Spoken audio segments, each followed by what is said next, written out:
इसलिए हे अर्जुन, तू पहले इंद्रियों को वश में करके हे अर्जुन, तू पहले इंद्रियों को वश में करके ज्ञान और विज्ञान के नाश करने वाले इस काम पापी को निश्चय पूर्वक मार।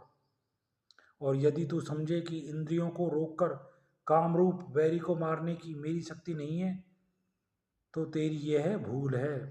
क्योंकि इस शरीर से तो इंद्रियों को पर श्रेष्ठ, बलवान और सूक्ष्म कहते हैं, और इंद्रियों से पर मन है, और मन से भी पर बुद्धि है, और जो बुद्धि से भी अत्यंत पर है वह आत्मा है।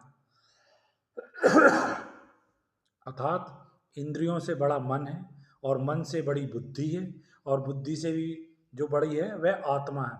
इस प्रकार बुद्धि से पर अर्थात सूक्ष्म तथा सब प्रकार बलवान और श्रेष्ठ अपनी आत्मा को जानकर और बुद्धि के द्वारा मन को वश में करके हे महाबाहो, अपनी शक्ति को समझकर इस कामरूप शत्रु को मार। यानी कि अपनी इंद्रियों पर काबू रखो। जो मनुष्य अपनी इंद्रियों पर काबू रखता है वह निश्चय ही सफलता पाता है।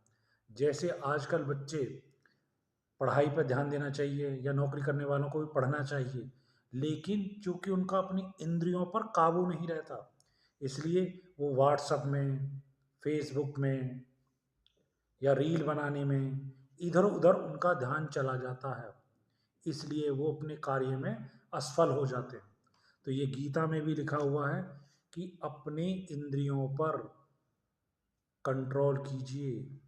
जो अपनी इंद्रियों पर कंट्रोल करता है वह निश्चित ही सफलता प्राप्त करता है।